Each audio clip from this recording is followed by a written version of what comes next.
It happened in a room full of cameras, a speech, a title, and one child standing quietly in the second row, no longer called Princess. They'd changed her name on the programme, moved her 2 tiers down the list, placed her below Camilla's own grandchildren. And when the badge was pinned to her coat, the room clapped. All but one man, a royal guard who didn't move, didn't break formation. He just spoke. 9 words that froze Queen Camilla in place. This title has no legal standing under the crown. Now, before we show you the exact moment Prince William stepped in, and the silent fallout that followed, drop a comment telling us where in the world you're watching from, tap the like button, and hit subscribe with the bell icon turned on. Because what you're about to see isn't just about a speech.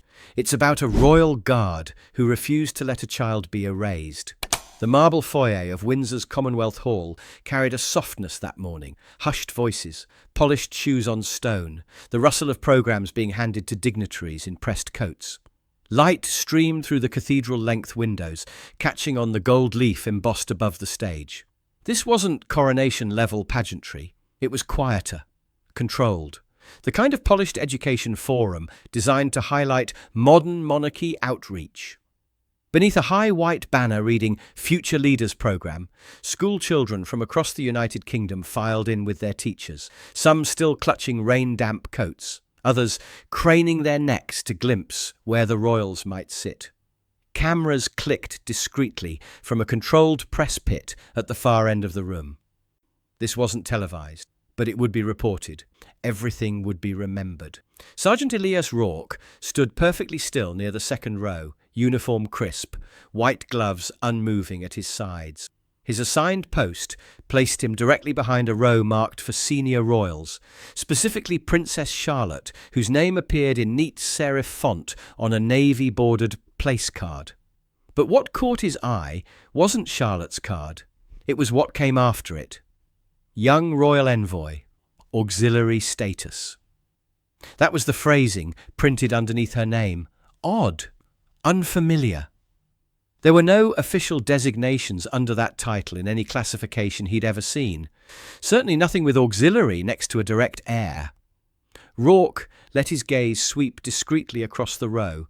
Beside Charlotte's chair sat 2 more, one for Catherine and one reserved, oddly, for the Queen Consort.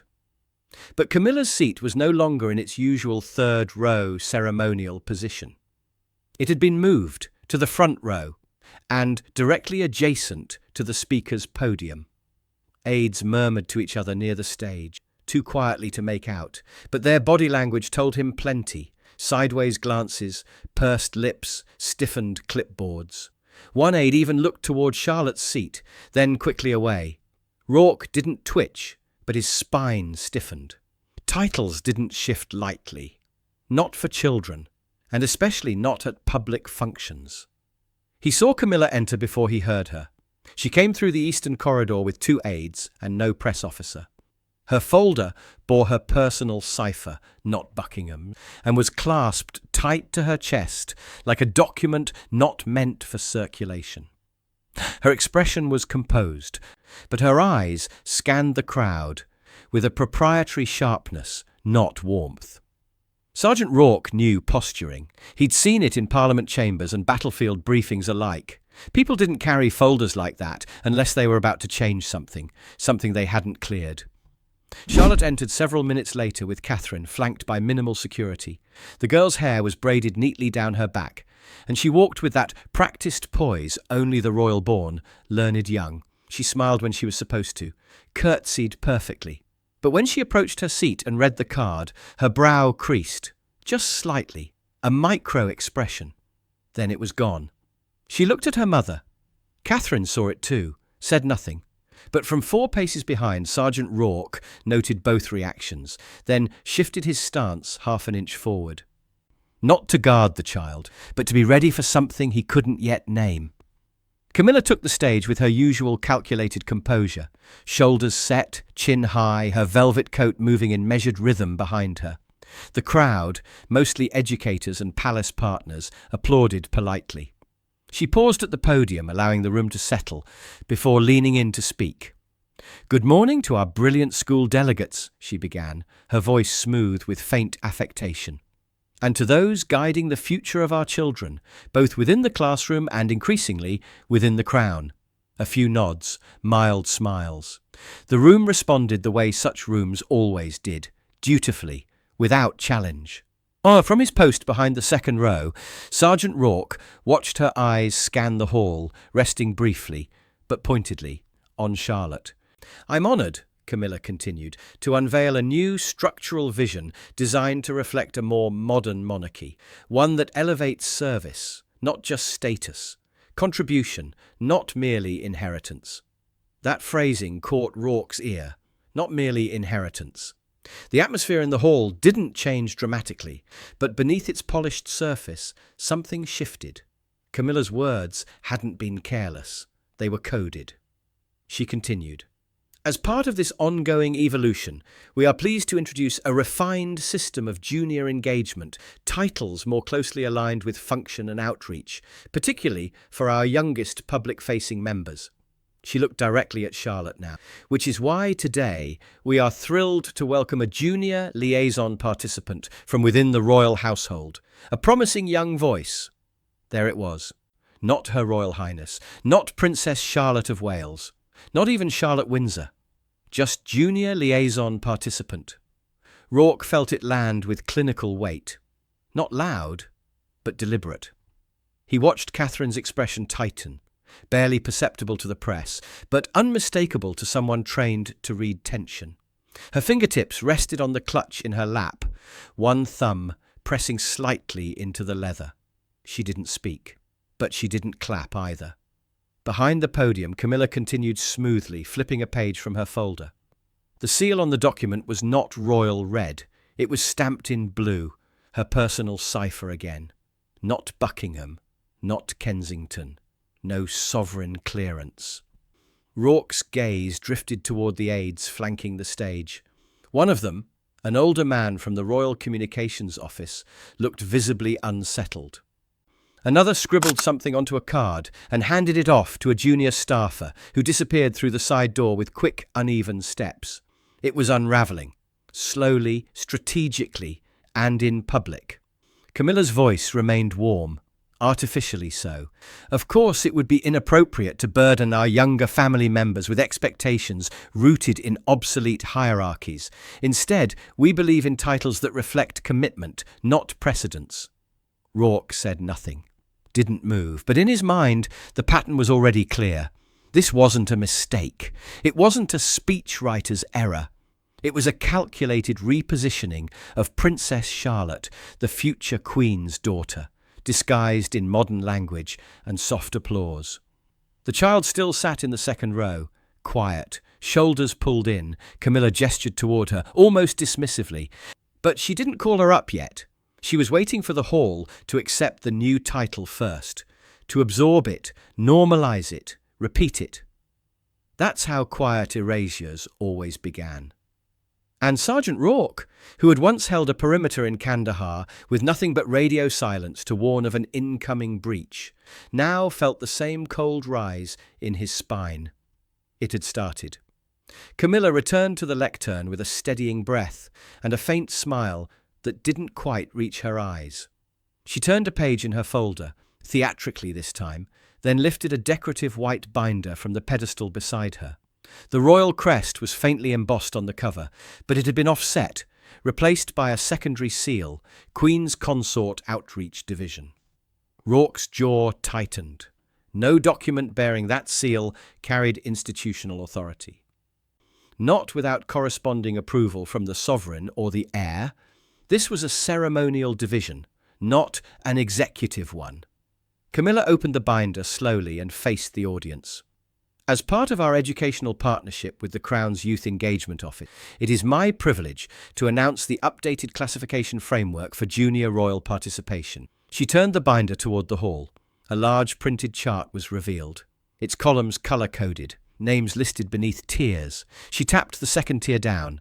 "In this spirit," she said calmly, "Her Royal Highness Princess Charlotte of Wales will henceforth be styled in programme correspondence and youth representation under the designation Auxiliary Representative of Youth Affairs." It was said clearly, deliberately. Microphones caught every word, and the audience didn't gasp. Not yet, but a wave of stillness moved across the rows like breath being held. Rourke's gaze snapped to the chart. There, in full print, Auxiliary Tier, Future Representatives, Charlotte of Wales, Maya Astor, granddaughter of Laura Lopes, Rupert Tyndall, external appointee. Above them, in the primary Senior Future tier, Camilla had listed two other names, both from her own family's lineage. Charlotte's name had been moved down, stripped of standing, buried beneath the guise of modernization.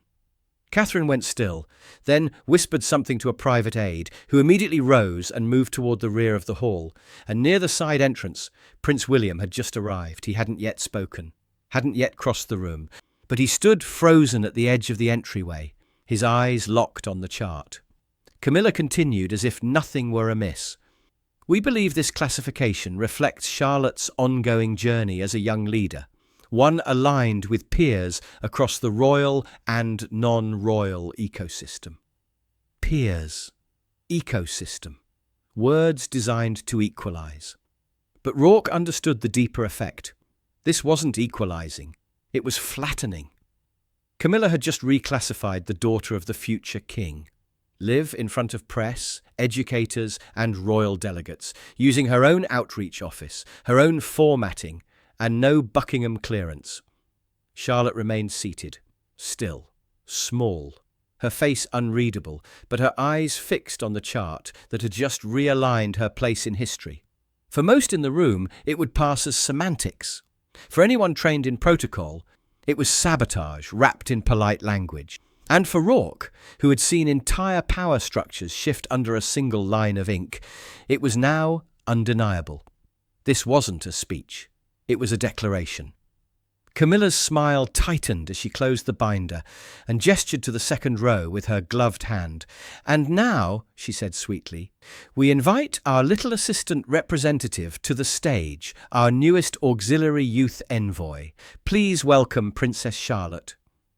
The word princess was an afterthought, an appeasement, not an honorific. There was a pause, slight but noticeable. The kind of silence where protocol should have filled the space with applause, but instead left it gasping for direction. A few teachers clapped softly. An aide on the far wall did a subtle headshake. Too late. The cameras had already started rolling. Charlotte remained seated for a beat too long. Then, after a gentle nudge from Catherine's hand, she stood. Rourke noted her movements, careful, precise. But something had changed in her posture. It wasn't fear, but discomfort. She walked toward the podium with chin lifted and shoulders drawn inward, like a child navigating unfamiliar terrain. Catherine did not follow. Camilla met her halfway, extending a hand, not to guide, but to position. She moved the child like a prop, one hand on Charlotte's back, turning her slightly to face the audience. A fresh round of flashes went off. The camera crews knew this image would be used everywhere. Then came the badge. From a small royal case held by her aide, Camilla produced a round pin to firm, polished gold, enamelled in navy blue, and clipped it directly to Charlotte's lapel. In serif lettering, it read, A.R.J.A., Auxiliary Representative of Youth Affairs. The cameras clicked again, closer now. The moment had been manufactured with precision, a coronation of a different kind, one that didn't elevate, but diluted. Charlotte looked down at the pin, puzzled, then quickly back up, hiding the reaction the way children of legacy are taught to do. Rourke didn't shift, but he saw it all. This wasn't a violent act. It didn't leave bruises, but it cut just as deep. Because what Camilla had just done, without shouting, without striking, was publicly codify a reduction, not just in title, but in trajectory. Charlotte was now cemented, on record, on camera, and in print, as something less than what birth and protocol had afforded her. And it had been done in a room full of adults who mostly didn't understand the full implications. Who wouldn't question the Queen Consort's language? Who'd read the headlines later and think it sounded lovely? Only a few would notice. One of them stood in a red tunic near the second row, hands still at his sides, heart rate steady, but jaw slightly clenched beneath his bearskin hat. Sergeant Elias Rourke had heard enough. It wasn't yet time to move, but it was time to act. And when he spoke, it would not be to challenge a queen, it would be to correct an error, a quiet one, the kind that could shift the entire foundation if left unchallenged. Camilla adjusted the microphone, her hand hovering behind Charlotte's back as though she were presenting a trophy rather than a child. The hall had settled into an uneasy hush, one that polite society refused to label discomfort, though every instinct in Sergeant Elias Rourke told him that was exactly what it was. Catherine sat rigid in the second row, fingers laced too tightly in her lap. Prince William, standing near the side entrance, hadn't moved since the title chart appeared. Aides whispered into earpieces, some glancing nervously at the cameras lining the perimeter. But no one, not a single official, stepped forward, so the only voice that entered the vacuum was one that should never have spoken in such a setting. "Ma'am?" The word was crisp, level, and impossibly clear. Every head in the first 3 rows turned. Cameras whipped toward the sound. Sergeant Rourke had not moved an inch from his post. Boots aligned, spine straight, rifle held perfectly vertical at his side. But his voice had broken the ceremonial silence, slicing through the hall like the crack of a flag in the wind. Camilla stiffened, hand freezing mid-gesture. Rourke continued, tone unwavering.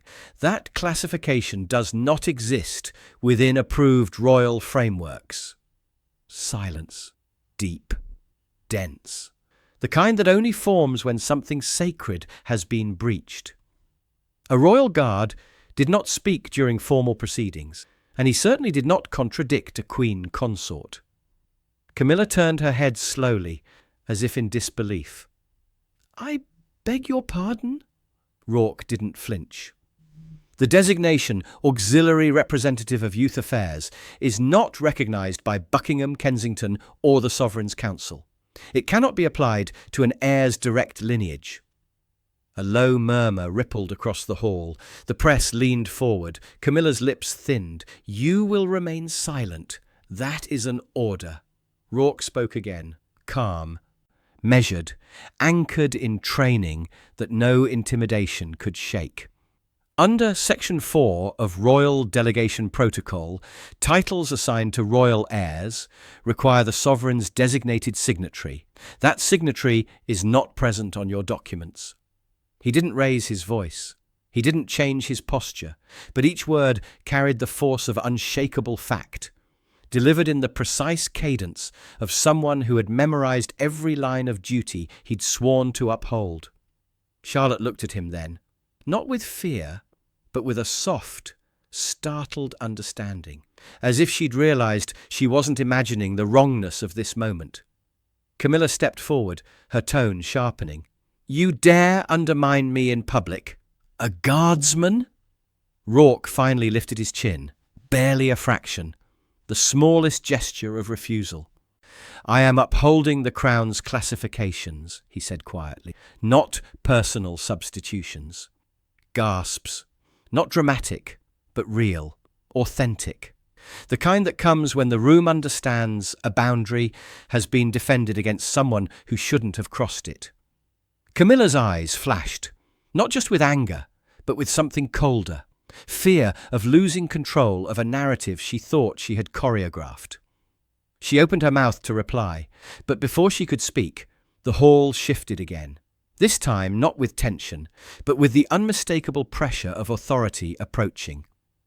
Prince William stepped forward from the shadows of the side aisle, and the entire room fell silent in a way it never had before. The tension in the hall hadn't broken. It had merely stalled. The room, paralysed by Sergeant Rourke's statement, now turned to the sound of measured footfalls along the aisle's edge. Prince William didn't hurry. He didn't need to. His presence alone changed the air, the way the floor creaked beneath his stride, the way shoulders instinctively straightened, aides instinctively stepped back, and a silence more serious than ceremonial settled across the room. Charlotte hadn't moved. She stood still beside Camilla, eyes locked not on her grandmother, but on the guard who had spoken for her when no one else had. Her fingers hovered near the edge of the badge Camilla had pinned to her coat, not touching it, but aware of it. William reached the foot of the stage. He didn't look at Charlotte yet. His gaze fixed on Camilla, jaw clenched, breath steady, eyes cold. "Show me the documents," he said. The room exhaled all at once. Camilla blinked, her voice caught between indignation and hesitation. "They're official, from the outreach division." "Show me," William repeated. Quieter, more final. A pause. Then, without another word, Camilla handed over the white binder, the one bearing her personal cipher. Her fingers lingered on the edge before releasing it. William opened it at the lectern, turned a page, then another. He didn't speak. But each second stretched longer as his eyes scanned the title chart, the restructured hierarchy, the justification paragraphs that placed Charlotte beneath two lesser-known children from Camilla's extended lineage. Then he found it. The classification chart, signed only with the stamp of Camilla's Queen's Consort Outreach Office. No Kensington approval, no joint seal, no cross-authority confirmation, no sovereign counter-signature. His voice dropped. This was a reordering. Not a suggestion, not a proposal, a reordering. Gasps didn't follow. The hall had gone past the point of drama. This was now something else, something colder. William looked slowly toward Rourke. "Sergeant," he said. Rourke straightened, voice calm.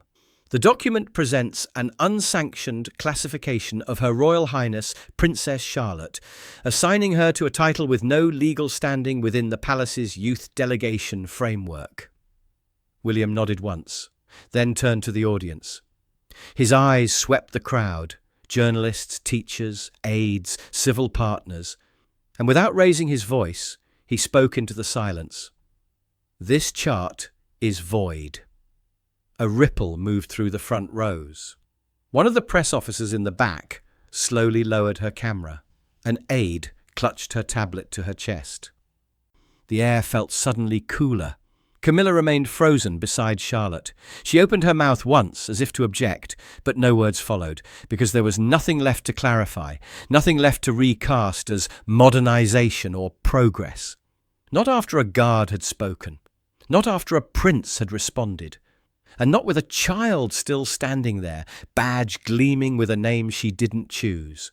The royal aide approached Princess Catherine quietly, whispering a few words before guiding her and Charlotte through the side corridor. Charlotte didn't look back. She walked with her mother in composed slunts, but her hand reached up, instinctively, to unpin the badge on her lapel. Catherine gently stopped her. "Not yet, darling," she whispered. "Let them see it." In the main hall, William turned sharply to a uniformed palace coordinator. "Clear the anteroom," he said. "Now."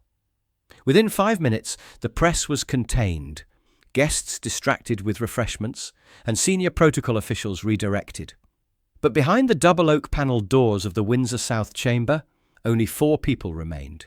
Prince William, Queen Camilla, Colonel Harrow of the Coldstream Guards, and Sergeant Elias Rourke. Camilla stood at the far end of the long walnut table, arms crossed tightly, the white binder now closed and resting in front of her like a sealed verdict. Rourke remained standing near the doorway, still in uniform, bearskin tucked beneath his arm, posture unreadable. William didn't sit. He placed both palms on the table and spoke without raising his voice. "Explain this." Camilla's reply came with practiced dignity. "The youth engagement restructure is part of a broader image initiative. We've received feedback that clarity around royal titles, especially among younger audiences, needs adjusting, more relatable." "Relatable," William repeated flatly. "Yes," she said. "Charlotte has plenty of time to grow into her roles. This was symbolic." Colonel Harrow cleared his throat. Ma'am, that symbol carries administrative weight, especially when the event is recorded, the media present, and the badge issued under palace iconography. Camilla's tone cooled. The badge was ceremonial. William opened the binder. The classification chart is not. He flipped to the page, pointing to the ranking. Charlotte listed under auxiliary tier. Camilla's own granddaughter, Maya Astor, placed above her. There is no authorization, William said. No cross seal. No signature from Buckingham. You used your own cipher to override precedence and publicly reduce my daughter's standing. Camilla didn't deny it. It wasn't an override. It was an update. Colonel Harrow stepped forward slightly. Sergeant Rourke, your assessment. Rourke spoke without hesitation. The documentation presented today introduces a title not recognised within the Crown's established youth delegation system. It omits required sovereign oversight, suggests a tier-based hierarchy, and was executed in a live format, minimising the ability of senior officers to intervene before the classification became a matter of record. Camilla muttered, "You're a soldier, not a lawyer." Rourke remained composed. "I'm a servant of the Crown, and today I served its continuity." William's eyes didn't leave Camilla's face. A title handed to a child to subtly lower her standing is still political harm. You know that. Don't pretend you don't. Camilla's lips parted, but no defence came, because even if she'd convinced herself otherwise, she now stood in a room where no one else did, and the moment she realised that, her shoulders dropped by half an inch. The mask cracked. Camilla's fingers fidgeted against the sleeve of her coat. The room was too quiet, the kind of quiet where truth sounded louder than anything else. "She already gets too much attention," she said suddenly. "Charlotte, the papers adore her, the public laps it up. You saw how they compared her to the Queen, to Diana. She's 9 years old, and they're already calling her the future." William didn't answer. Camilla went on, eyes sharper now. "The monarchy needs balance. Not all eyes on one child, not all power parked in one bloodline. My family, my grandchildren, are royal by proximity. Are they not entitled to recognition?" Colonel Harrow's brow creased. "Recognition, ma'am, is not granted by personal inclination. It's governed." Camilla scoffed. "So we just let her grow up with a crown hanging over her head while the rest of us are background characters? Is that what we're all meant to be?" William stepped away from the table. He paced once, slow, deliberate, then turned back toward her. "You attempted to reduce the heir's daughter," he said. "You framed it as modernization, but it wasn't. It was sabotage, dressed as strategy." Camilla's voice cracked then, not from pain, but from old bitterness. "You never defend me," she hissed. "You always side with that child, even when she challenges me. Even when she's—" "Because," William interrupted, "she has never once tried to diminish you." He didn't shout. He didn't move toward her. He simply held the silence after his words like a blade. Camilla took a single breath, but it didn't carry. Her face had changed. Not dramatically, but in the tightness of her jaw, the faint quiver in her lower eyelid, the realization settling into her bones. She was no longer in control, not of the chart, not of the room, not of the child she'd tried to reposition without ever touching her. She reached for the binder. William blocked it. "No, it stays." Rourke hadn't moved since he gave his statement, but when Camilla turned toward him, looking for some trace of softness, some thread of deference, he met her gaze with nothing but steady resolve. She looked away first, and in that moment, something inside her gave way. Not all at once, but enough to know that whatever fight she thought she had left was already over. By the time the aides re-entered the Windsor South Chamber, they knew better than to speak. 2 of them carried slim legal folders, not formal decrees, not proclamations, just quiet sheets of consequence wrapped in royal letterhead. A third set a communications packet on the table, a draft press correction from Kensington Palace, waiting for final approval. William didn't look at Camilla as he spoke. He faced Colonel Harrow instead. "Effective immediately," he said. "Queen Consort Camilla is removed from the Future Leaders Programme in its entirety." A beat. Then, "All documents issued under her outreach cipher, including classification charts, badges, and programme material, are nullified." The aides nodded silently. One began redlining the binder with a red pen, crossing through the unauthorized titles in large, unmistakable strokes. "A public clarification will be issued within the hour," William continued, "from Kensington, not from her office." Camilla stood at the far end of the table, posture straight, chin high. But her silence was not dignity, it was calculation. The room was no longer listening to her, and she knew it. Slowly she stepped towards Sergeant Rourke, not close, but close enough to be heard without anyone else leaning in. "You've cost me everything today," she said. It wasn't shouted. It wasn't even sharp. It came out flat, tired and cold, like the last flicker of an engine running on fumes. Rourke, still in full uniform, simply bowed his head by a fraction. "I served the classification," he said, "not the conflict." Camilla didn't reply, because there was no rebuttal for that. She turned and left the chamber, her heels clipping softly across the marble. No aides followed, no guards escorted. Her presence, once central to the event, now dissolved into absence, and not a single person tried to fill the space she left behind. William exhaled slowly, then looked to Colonel Harrow. "Is the guard clear of disciplinary exposure?" Harrow nodded. "No breach of formation, no physical disruption, only verbal correction of a procedural violation." William turned to Rourke. "You'll be reassigned," he said, "effective immediately. Princess Charlotte, direct detail." Rourke gave a short nod, posture unshaken. "This is not ceremonial," William added. "It's protective." "Understood, sir."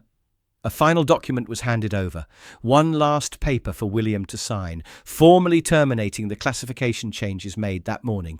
He signed it without ceremony. When he looked up, the only person still standing exactly where they'd started was the guard. "Thank you, Sergeant," William said. But Rourke didn't respond. He didn't need to, because all day he'd said exactly what needed saying, and now that the institution had finally followed, he could fall silent once more. The sky over Windsor had shifted to a soft grey by late afternoon, the kind of overcast that dimmed the gold in the stone and muffled the sound of footsteps in the courtyards. A light mist clung to the hedges, and the fountains in the garden had been turned off for the day. Princess Charlotte walked slowly across the cobbled terrace, her coat buttoned up to the collar, her hands tucked into the pockets. Her mother had returned to Kensington an hour earlier for an evening briefing, but Charlotte had asked to stay behind, quietly, no fuss. Sergeant Elias Rourke followed at a respectful distance, exactly 4 paces behind. They hadn't spoken since the chamber. But when she reached the far end of the courtyard, just before the arched colonnade that led to the private gardens, she stopped, turned, looked up at him. Her voice was small but steady. Was something wrong with that title? Rourke didn't answer right away. Instead, he lowered himself, not fully kneeling, just enough so they stood at eye level. The whetstone pressed faintly through his gloves. "There was nothing wrong with you," he said gently. "Only with what someone tried to call you." Charlotte's eyes didn't flicker. She simply nodded once, as if that answer had settled something deeper than her question had even asked. Then she turned back and continued walking. As she passed through the colonnade, the hem of her coat brushed softly against the toe of Rourke's boot. A child's way of saying, "I know you're there." A guard's way of replying, "I always will be." Rourke resumed his pace behind her, steps perfectly in rhythm. He didn't look back. He didn't need to. Because in the monarchy's oldest stone courtyard, beneath skies that had seen centuries of crowns and conflicts, one thing had been quietly restored. The future was walking forward, and it was no longer alone. Should a royal child's title ever be changed without approval? Was the guard right to speak up during a live ceremony? And do you think Camilla knew exactly what she was doing? Let us know what you think in the comments. We read every single one. If you believe loyalty should protect legacy, not politics, tap the like button, subscribe to the channel, and make sure the bell icon is turned on. Share this video with someone who still thinks titles can't be tampered with. And while you're here, our next Royal Guard story is already up on your screen. Click it now, and we'll see you tomorrow, same time, with a brand new video.